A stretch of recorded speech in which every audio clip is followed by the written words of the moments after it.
Firstly, sorry for bad English, I am not you.s, but I hope you subscribe to my channel so I can earn some money for my poor family. I know that you all are kind people and will help me. Did you click subscribe? Thanks. In a space filled with phones of all seeds, colors, and form, it's increasingly hard to stand out. Only a few companies can implement the sort of groundbreaking deep change required for meaningful differentiation. Microsoft just showed one. It's called Continuum. And it might just allow you to live a life without a desktop PC. Naturally, there are a few ifs. Continuum is remarkably simple. It's an extension of the direction Microsoft took a couple of years ago towards universal apps for Windows 10. The whole idea of a universal app is to have one application that adapts to the screen. Microsoft Word on a phone is mostly used in portrait mode and strips many menus and other details that would be seen as irrelevant on the small phone screen, while Word on a 20-inch monitor is a totally different story.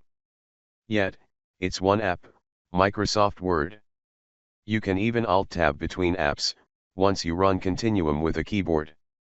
With Continuum, you can now connect your phone to a monitor and use the universal apps you already have installed on your phone in their much more comfortable and more productive large-screen versions. At the center of all this is the new Microsoft Display Dock. This is the connection, the link between that monitor and your phone. A tiny block the size of a hockey puck, the display dock connects to your phone via a USB-C cable on one end and to a monitor via DisplayPort or HDMI. It also has two USB ports so that you can connect a keyboard and a mouse and transform this into a true Desktop-like setup. You can even Alt-tab between apps, once you run Continuum with a desktop and a keyboard. If there are universal apps.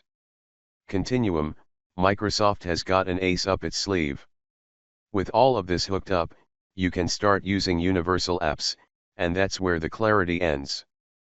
So far we know that Facebook is all in on the universal apps idea and is building a Facebook, Messenger, and Instagram universal applications, and games like Candy Crush Soda Saga are also on board, but the question about which developers will support this idea is far from solved.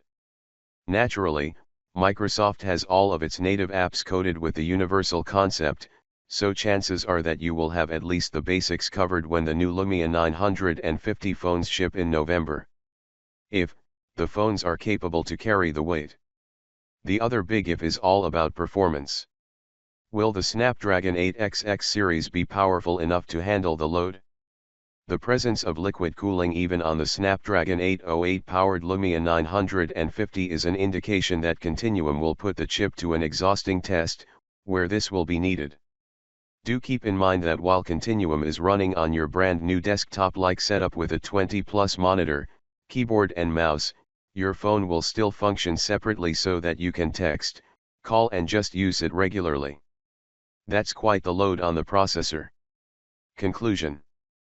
There are many ifs around Continuum, but one thing seems certain, a huge number of people don't run AutoCAD on their home desktop PCs, nor do they edit videos in Sony Vegas or the like. Yet still, that same huge number of people is browsing the web, is on Facebook, is looking at YouTube videos, browsing through Flickr images, it's doing stuff that does not require an Intel Core chip and a separate desktop computer. No single device will be a hub of activity forever. Continuum will give them the freedom to break away from the small phone screen without the need to spend hundreds of dollars on an expensive computer rig. Call it a disruption or a breakthrough, but this way, by killing the desktop that the company itself created, Microsoft is liberating users. A future where consumers' first and only computer is a phone. No single device will be a hub of activity forever, Microsoft CEO Satya Nadella said at the conclusion of today's big event. And that's revealing. After years of turning a blind eye to the booming mobile market and after years of denial under former executive Steve Ballmer, Microsoft seems to have finally accepted the truth about this new world, where consumers' first and often only computer is actually a phone. Continuum comes as a result of this new understanding from Microsoft, and it opens a new door of innovation, a new and brighter future for phones. And this time, Microsoft has taken the lead. Even Apple and Google have not yet dared or had the capacity to put the phone on the high desktop pedestal. If Continuum succeeds, they will need to catch up.